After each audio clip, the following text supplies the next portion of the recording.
দরুদ এত বড় ইবাদত, একবার দরুদ পড়লে আল্লাহ তাআলা 10টা রহমত দেন, 10টা গুনাহ মাফ করেন, 10টা মর্যাদা বাড়িয়ে দেন। আল্লাহর ফেরেশতারা দোয়া করে, আল্লাহর রাসূল সাল্লাল্লাহু আলাইহি ওয়াসাল্লামের কাছে দরুদ পৌঁছে দেওয়া হয়, পৌঁছানোর সময় আমার নাম আমার বাবার নাম বলা হয়। এরপরে নবীজি সাল্লাল্লাহু আলাইহি ওয়াসাল্লাম নিজে দোয়া করেন, সালাম দিলে সালামের জবাব দিয়ে দেন। যে বেশি বেশি দরুদ পড়বে আল্লাহ তাআলা তার আরো কিছু মর্যাদা দেবেন। 1 নম্বর, তার দুনিয়ার টেনশন, মনের কষ্ট দূর করে দেবেন। 2 নম্বর, তার দোয়া কবুল করবেন। 3 নম্বর, আখিরাতে সে রাসূলুল্লাহ সাল্লাল্লাহু আলাইহি ওয়াসাল্লামের শাফাআত পর বেশি যোগ্যতা অর্জন করবে। তাহলে আমরা দরুদ পড়লাম, একবারই পড়ি। এখন কথা হলো কোন দরুদ পড়ব, ঠিক না? এটাও তো মুসলমানদের ঝগড়ার একটা বড় বিষয়। মুসলমানরা নামাজ রোজা নিয়ে ঝগড়া করে না, হালাল খাওয়া নিয়েও ঝগড়া করে না, কারণ এগুলো আল্লাহ কোরআনে বেশি বলেছেন। আর যেগুলো আল্লাহ কোরআনে বলেননি, রাসূলুল্লাহ সাল্লাল্লাহু আলাইহি ওয়াসাল্লাম মোটে বলেননি, এইগুলো নিয়ে ঝগড়া করে। দরুদ আল্লাহর ইবাদত, ঠিক না ভাই? তবে এটা আল্লাহর কাছে চাওয়া। আপনি যদি না পারেন এমনি বলেন আল্লাহুম্মা সাল্লি আলা মুহাম্মাদ, এটাও দরুদ। আল্লাহুম্মা সাল্লি আলা মুহাম্মাদিন ওয়া আলিহি ওয়া সাল্লিম, এটাও দরুদ এবং সালাম। তবে রাসূলুল্লাহ সাল্লাল্লাহু আলাইহি ওয়াসাল্লাম যেটা শিখিয়েছেন সেটা উত্তম। রাসূলুল্লাহ সাল্লাল্লাহু আলাইহি ওয়াসাল্লাম যেটা শিখিয়েছেন, আপনি যদি আল্লাহর কাছে নবীর, তার হাবিবের ভাষায় দরুদ পড়েন, দোয়া করেন, আল্লাহ বেশি খুশি হবে না? তাড়াতাড়ি কবুল হবে না?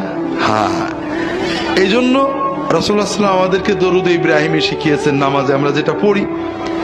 এছাড়াও ছোট ছোট দরুদ আছে, আমার রাহে বিলায়াতে অনেকগুলো দরুদের সুন্নত দরুদ আছে, পড়তে পারেন। যে কোনো দরুদ আপনি একবার পড়লেন, এখনো শেষ হয়নি, আপনি আল্লাহর জিকির করলেন, আজানের সাথে নবীর দরুদ পড়লেন। রাসূলুল্লাহ সাল্লাল্লাহু আলাইহি ওয়াসাল্লাম বলছেন, সুম্মা সাল্লু আলাইয়া, তোমরা আমার উপরে আজানের পরে দরুদ পড়বে। আমাদের দেশে নেই, বাংলাদেশের অনেক জায়গায় আছে। আজানের আগে দরুদ পড়ে, আবার আপত্তি করলে ঝগড়া করে, নবীর দরুদ পড়ো, তোমার কি? নবীজি বললেন আজানের আগে পড়তে না পরে পড়তে? পরে পড়তে। ভালো কাজ নবীজির নিয়মের বাইরে করলে কি ভালো থাকে? আপনি নামাজ শুরু করেন না, বিসমিল্লাহ বলা ভালো কাজ না খারাপ কাজ? বিসমিল্লাহ আল্লাহু আকবার করবেন, হ্যাঁ? কি বলবেন? আল্লাহু আকবার, বিসমিল্লাহ বলবেন না কে? এত একটা ভালো কাজ করবেন না কে? কারণ এই সময় নবীজি বিসমিল্লাহ বলা শেখাননি, এই সময় আল্লাহু আকবার বলাই হলো বিসমিল্লাহ। কথা বোঝেননি? আবার যখন আমরা কুরবানি করব, জবাই করবো, তখন কি বলবো? বিসমিল্লাহ আল্লাহু আকবার, এটা ঠিক আছে, ওই সময় নবীজি বিসমিল্লাহ আল্লাহু আকবার বলেছেন। কথা বোঝেননি? কাজেই ভালো কাজ, আপনি নামাজ পড়বেন, আউযু বিল্লাহি মিনাশ শাইতানির রাজিম, বিসমিল্লাহির রহমানির রহিম, আল্লাহু আকবার বলবেন নাকি?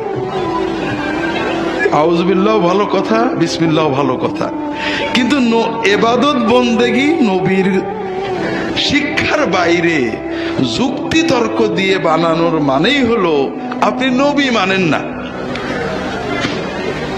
নবী যে মানে সে যুক্তি খোঁজে না, সে নবী খোঁজে। আর নবী যে মানে না সে কি খোঁজে? যুক্তি খোঁজে। আমার দেখতে হবে নবী কেমন করে করেছেন আলাইহিস সালাতু ওয়াস সালাম।